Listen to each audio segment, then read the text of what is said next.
Retro ஆன்மீக சேனலை பார்த்துருக்கிற அனைவருக்கும் வணக்கம். நான் உங்க ஜோதிடர் கருப்புசாமி கேஜிஎஃப். 2025 சனி பகவான் வக்ர பெயர்ச்சி 12 ராசிக்காரர்களுக்கும் இந்த வக்ர பெயர்ச்சி என்ன பலனை கொடுக்க போகுது, என்னென்ன பலவீனத்தை கொடுக்க போறத பார்க்கலாம். ஜூலை மாசத்துல இருந்து ஒரு 130 நாள் கணக்குக்கு 4 மாசத்துக்கு பிரச்சனைகள் இருக்கு. அது நம்மளாத்தான் அந்த பிரச்சனையை உருவாக்கிறோம். இந்த சனி பகவான் வக்ர பயிற்சி யாருக்கு தெரியுமா பிரச்சனை வரும்? ஜோசியம் சொல்றவங்களுக்கு, குறி சொல்றவங்களுக்கு, அருள்வாக்கு சொல்றவங்களுக்கு, கோயில்ல அர்ச்சகரா இருக்கிறவங்களுக்கும் ஆன்மீக ஈடுபாட்டில் இருக்கிறவங்களுக்கும் தான் இந்த வக்ர பயிற்சி பிரச்சனை. ஏன்னா கண்ணுக்கு தெரிஞ்சு அடுத்தவன் சொத்து, அடுத்தவன் மனைவி மேல ஆக்குப்பே அபகரிப்பு பண்ணணும் எண்ணங்கள் உடையவர்களுக்கு இந்த 4 மாசம் ஆகாது. டபுள் டாக்குமெண்ட் போட்டு இடத்த வித்து ஒருத்தனை ஏமாத்தணும்னு நினைக்கிறான் பாருங்க, அந்த ராசிக்காரருக்கு ஆகாது. ஏமாத்தி பெண்களை ஏமாத்தக்கூடிய தருணம் உடைய ஆண்களுக்கு ஆகாது. இதுதாங்க வக்ரம், உக்ரம். நம்ம பண்ற தப்புக்கு அந்த வெறி தாங்க வக்ரம். அந்த வெறினால தான் ஒருத்தனை கொலையே பண்றோம். அந்த ஆசைகள்னால தான் ஒருத்தன் சொத்தையே அபகரிக்கிறோம். இப்படி சொத்தை அபகரிக்கிறவனுக்கும் அடுத்தவன் மனைவியை ஆக்குப்பையை அபகரிக்கிறவனுக்கும் தான் இந்த 4 மாசம் ஆவாது. கவனமா இருங்க. ஆசை, கோபம், காமத்தை கட்டுப்படுத்தி ஆன்மீக வழியில இருங்க. தெய்வ அனுகிரகத்துல இருங்க. இப்படி கோயில்களுக்கு தீர்த்த யாத்திரைகள் போங்க. பணம் இருந்தா தானம், பணம் இல்லைன்னா தியானம். தன்னை யாருன்னு பாவிச்சுக்கிட்டு தனக்குள்ள இருக்க வேண்டிய சக்தி என்னன்னு ஒரு கோயிலையும் தியானம் பண்ணுங்க. இந்த 4 மாசம் எந்த குறையில எதுலையும் மாட்டிக்காதீங்க. உங்க வாழ்க்கையே தரமட்டமாயிடும். அப்படியாப்பட்ட நேரம் இருக்கு. துலாம் ராசி நீதிமான், பல சட்ட வல்லுநர்களை, பல அரசியல் மேதைகளை, ஆணுக்கு ஆண் ராசி, பெண்ணா பிறந்தாலும் ஆண் ராசி, அகிலமே போற்றக்கூடிய ஒரு தருணத்தில் உடையக்கூடிய ராசினா துலாம் ராசி. 2025க்கு முன்ன வரைக்கும் நீங்கள் கஷ்டப்பட்டுக்கிட்டு தான் இருக்கிறீங்க. நஷ்டங்களையும் காணிக்கிட்டு இருக்கிறீங்க. பல இடையூறுகளையும் சந்திச்சிருக்கிறீங்க. ஆணாக இருந்தாலும் பொண்ணாக இருந்தாலும் சரி. ஆணாக இருந்தால் பல லட்சம் பல கோடிகளை விரயம் பண்ணியிருக்கணும். பெண்ணாக பிறந்திருந்தாலும் பல ஆயிரத்தை விரயம் பண்ணி கணவன் மனைவிக்குள்ளே கொஞ்சம் கருத்து வேறுபாடுகள் வரக்கூடிய தருணங்களும் உங்களுக்கு வந்திருக்கும். ஆனால் ஆணாக பிறந்தா கோயில் கட்டணும், கும்பாபிஷேகம் பண்ணணும், தானம் தர்மம் பண்ணணும்னு சொல்லக்கூடிய ஆசைகளோட இனிமே தான் நீங்கள் இருக்கணும்.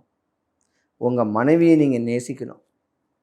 உங்கள் மனைவி கொடுத்த ஒபீனியன், மனைவி கொடுத்த பூஸ்ட்டு, மனைவி கும்பிட்ட பிரார்த்தனை தான் உங்களை இன்னைக்கு காப்பாற்றிக்கிட்டு இருக்கு.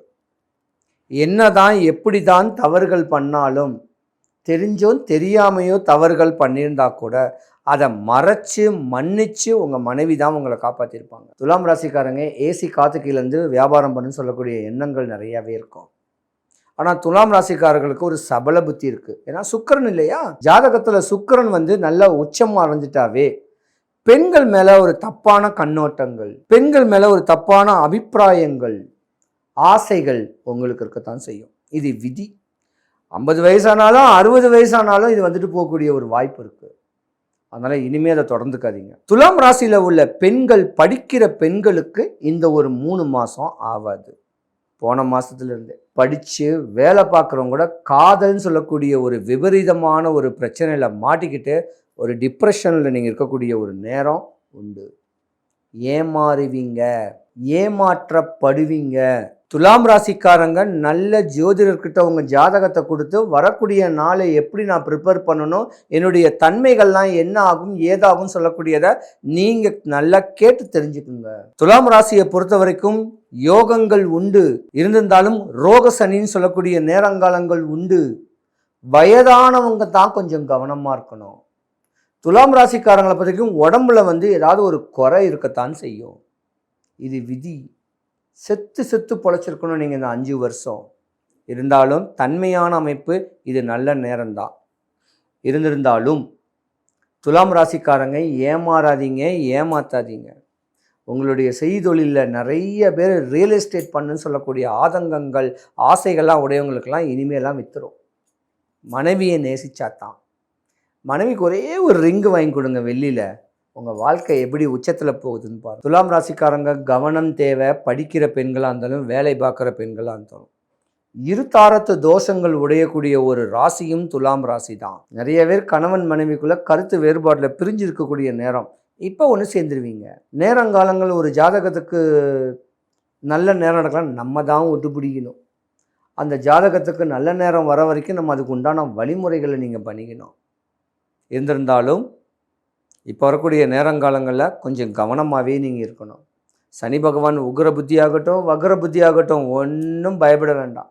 நீதியாக நேர்மையாக தான் செய்யக்கூடிய தொழிலில் தர்மம்னு ஒன்று இருக்குது, தொழில் தர்மம்னு ஒன்று இருக்குது. அந்த தர்மத்தை செஞ்சுக்கிட்டு அந்த தானத்தை செஞ்சுக்கிட்டு நிதானமாக இருந்துக்கிட்டு வந்துட்டீங்கன்னா உங்கள் வாழ்க்கை உச்ச நிலம் அடைஞ்சிரும். யாருக்கும் பயப்பட வேண்டாம். மேன்மை தரக்கூடிய ராசியில் நீங்களும் ஒன்று. யோகங்களே வரட்டும். சனி பகவான் வக்ர பயிற்சி, பயப்படாதீங்க. வக்ரம்னா வேகம், வக்ரம்னா கோபம். அந்த கோபத்தை தணிக்கிறதுக்கு வழிமுறை இருக்குது 12 ராசிக்காரர்களுக்கும். பயப்படாதீங்க. சனி பகவான் நம்ம அண்ணன். அந்த சனி பகவான் அண்ணனை இந்த சின்ன ஸ்லோகம் சொன்னால் கூட சாந்தி ஆயிடுவார். சொல்கிறேன். ஒன்பான் கிரகத்துக்குள் ஒன்றாய் மிளிர்கின்ற எங்கள் அண்ணா சனி ஈஸ்வர பகவானே, அன்பால் நான் உன்னை அடிப்பணிவேன், என்பால் நாங்கள் அடைந்த துன்பங்கள் போய் இருள் அகற்றி தூய நலம் திகழ எனக்கு இன்றே தருவாய் அருள்.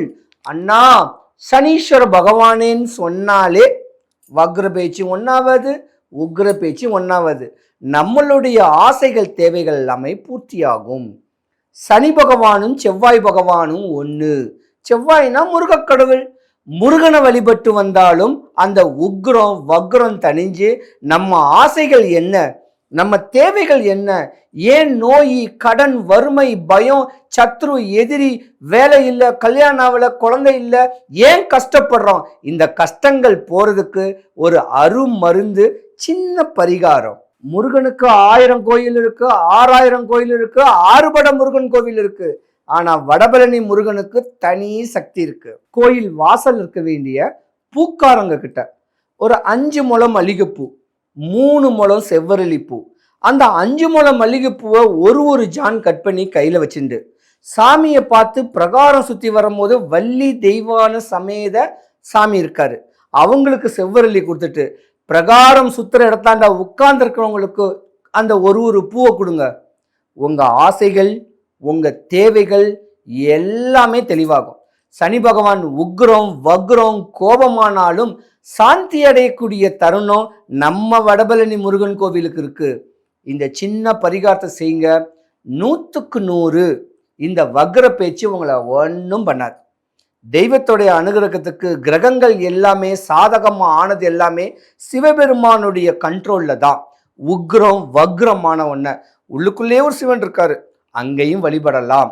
இப்படி முறையான வழிமுறைகள் பண்ணிங்கன்னா உங்கள் வாழ்க்கை உச்சநிலை.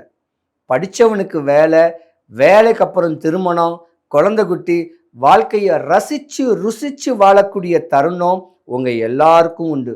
பயப்படாதீங்க. சனி பகவான் அண்ணான்னு கேளுங்க. அண்ணான்னு வழிபட்டாவே நம்மளுக்கு எந்த காரியங்களும் இடையூறு இல்லாமல் வீணான பிரச்சனைகளை கூட மாட்டி விட மாட்டார். கண்ணுக்கு தெரிஞ்சு தப்பு பண்ண விட மாட்டாது. மனசாட்சி இருக்கு, அதுதான் சனி பகவான். அந்த மனசாட்சிக்கு மீறி நம்ம தப்பு பண்ணாதான் சனி பகவான் உக்ரத்தில் இருப்பாரு. அப்பத்தான் நம்மளுக்கு தண்டனை உண்டு. அந்த கோபம் அந்த வெறி நம்ம ஜாதகத்துல சாந்தி கொடுக்கத்தான் இந்த மாதிரி குட்டி குட்டி குட்டி குட்டி பரிகாரம். சின்ன பரிகாரங்கள் தான் பலிக்கும், பெரிய பரிகாரம் பலிக்காது. இருந்திருந்தாலும் ஒரு நாள், என்னைக்காவது ஒரு நாள் இல்லை செவ்வாய்க்கிழமை எம்பெருமான் வடபழனி ஆண்டவரை தரிசிங்க. உங்கள் வாழ்க்கையில் சுபிக்ஷம் ஐஸ்வர்யம் கடாட்சியம் கிடைக்க எம்பெருமான் வடபழனி ஆண்டவனுடைய அனுகிரகம் உங்களுக்கு பரிபூர்ணமாக கிடைக்கணும். சிவாய நம.